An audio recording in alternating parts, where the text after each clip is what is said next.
तुम्हें पता है एक जापानीज प्रोवर्ब है, कहावत, कि अगर तुम्हें ऐसा फील होता है कि तुम एक गलत ट्रेन में चढ़ चुके हो तो जितनी जल्दी हो सके नेक्स्ट स्टेशन पे उतर जाना, क्योंकि तुम जितना वेट करोगे ना तुम्हारे लिए स्टार्टिंग पॉइंट पे वापस आना उतना ही मुश्किल होता जाएगा। अब थी तो ये एक कहावत, इसका मतलब क्या हुआ? ये एक कहावत ही तो थी, बोल दिया होगा किसी ने ऐसे ही। जी नहीं, ये जो कहावतें होती हैं इसके पीछे एक डीप मीनिंग होती है और वो चीज़ हमें कुछ इंडिकेट करना चाहती है। तो मैटर ये नहीं करता कि वो कहावत क्या है, बल्कि जो चीज़ मैटर करती है कि वो इंडिकेट क्या करना चाहती है। तो इस वीडियो में मैं तुम्हें कुछ ऐसा बताने वाला हूँ जो तुम्हें इंडिकेट करेगी कुछ ऐसी चीज़ें जिसे तुम जान लो तो उसके बाद तुम अपने लाइफ से रिग्रेट शब्द को एक्सटिंक्ट कर सकते हो। तो शुरू करते हैं।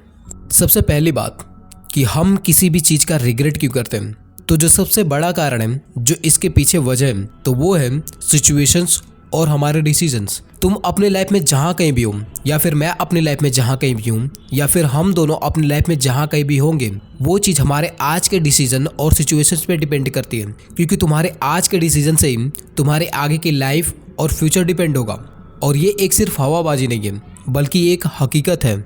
सुनो, सबसे इम्पॉर्टेंट, सबसे पावरफुल और सबसे ज़्यादा एम्पावरिंग चीज़ मैं तुमसे अभी पूछने वाला हूँ, और ये एक लाइफ लेसन भी है।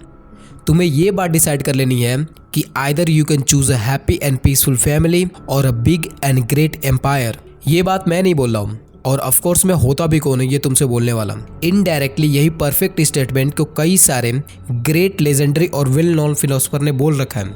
मैं ये बात मानता हूँ कि नथिंग इज इम्पॉसिबल, पर इन दो चीज़ों को अपनी लाइफ में एक साथ जी पाना नियरली इम्पॉसिबल है, क्योंकि एक टाइम पे तुम किसी एक चीज़ पे अपनी एनर्जी और टाइम दे सकते हो। अब या तो वो तुम्हारी फ्यूचर वाइफ हो सकती है जिसके साथ तुम एक हैप्पी और पीसफुल फैमिली बनाना चाहते हो, या फिर वो तुम्हारी लाइफ स्टाइल जिसे तुम जीना चाहते हो।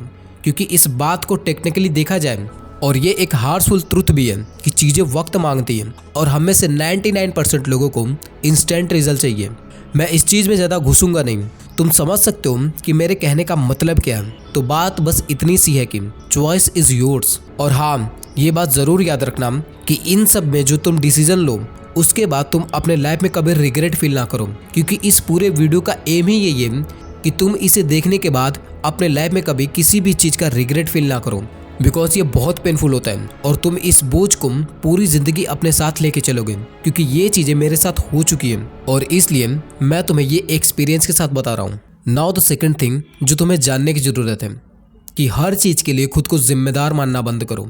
तुम्हारे लाइफ में कभी कभी स्ट्रेस, कभी कभी जो टेंशन होती है, जो पैनिक होती है, ये कुछ इंडिकेट कर रही होती है। तो तुम इस चीज़ को प्रैक्टिस करते करते ना उस इंडिकेशन को इग्नोर कर देते हो। और सच बताऊं, इसे प्रैक्टिस करने से ज़्यादा इंपॉर्टेंट वो इंडिकेशन होती हैं। और तुम देखोगे और ऑब्जर्व करोगे कि वो तुम्हें कहाँ ले जाने की कोशिश कर रही हैं, तो बिलीव मी वो तुम्हें इस मेथड से भी ज़्यादा फायदा दे सकती हैं, या फिर तुम्हें एक और भी गहरे खाई में डाल सकती है। तुम जिस चीज़ के पीछे खुद को बर्बाद कर रहे हो, जिसके पीछे खुद की ऐसी हालत बना रखे हो जिसे लेकर तुम इतनी ओवर थिंकिंग कर रहे हो, तो खुद से एक सवाल पूछो, क्या वो चीज़ सच में तुम्हारे लिए इंपॉर्टेंस देती है, या फिर एक ईगो है या एक जेलसी है जिसके पीछे तुम खुद को इतने गहरे खाई में ले जा रहे हो। तुम इस बात को मानो मेरे भाई कि हर चीज़ के लिए तुम जिम्मेदार नहीं हो। ये तो बस तुम्हारे लाइफ का बुरा टाइम चल रहा है जो तुम्हें तुम्हारी सच्चाई दिखा रहा है। ये बस एक तुम्हारे लाइफ का बुरा वक्त है जो बीत जाएगा, और प्लीज़ इसे तुम खुद को तोड़ने मत दो, इसे तुम खुद पर हावी मत होने दो। और तुम जिस भी चीज़ से इतनी ओवर थिंकिंग कर रहे हो, इतना स्ट्रेस ले रहे हो, तो तुम इसे मैनिपुलेट करना सीखो, इसे अपने फ़ायदे के लिए इस्तेमाल करना सीखो। क्योंकि जब तुम एक बार इस चीज़ से उभर गए ना, यू बिकम अनस्टॉपेबल, क्योंकि तुम अपने लाइफ में उस चीज़ से ओवरकम हो रहे हो जो तुम्हारे लिए सबसे ज़्यादा पेनफुल थी। इस चीज़ से ओवरकम होने के लिए तुम्हें एक चीज़ करनी पड़ेगी कि तुम अपने लाइफ में से कोई एक ऐसा दिन निकालो जिस दिन तुम इस चीज़ को कर सको। तो तुम्हें करना यह है कि हर महीने एक पर्टिकुलर दिन निकालो, एक पर्टिकुलर दिन 24 घंटे। उस दिन एक पेपर लो, एक पेन लो और ये लिखो कि तुम्हारे लाइफ का सबसे बुरा दिन, सबसे वर्स्ट सिचुएशंस क्या हो सकती है अपार्ट फ्रॉम डेथ। तुम उस चीज़ को लिखो जो तुम्हें इमोशनली डैमेज देती है। If she leaves me, this is a worst things for me. If I get suddenly any kind of big financial stress, अगर ये मेरी लाइफ से चल बसा कोई भी सबसे वर्स्ट चीज़ों को लिखो, लिस्ट इट, और एक दिन के लिए अपने मन में उन चीज़ों के बीचों बीच जियो जो तुमने लिखी हुई है। This is called worst day assumption. तुम एक दिन के लिए सोचो और जियो। ये सारी चीजें तुम्हारे साथ हो चुकी है। मेरी जिंदगी खत्म, प्लीज कोई स्टेप मत उठाना, बस सोचो और जियो, सोचो और जियो। एक मिरर में खुद को समझने की कोशिश करो मेरे भाई कि तुम कैसा फील कर रहे हो।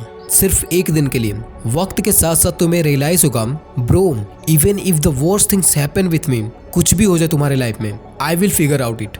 और भाई जिस दिन तुम्हें ये आ गया, यू बिकम अनस्टॉपेबल।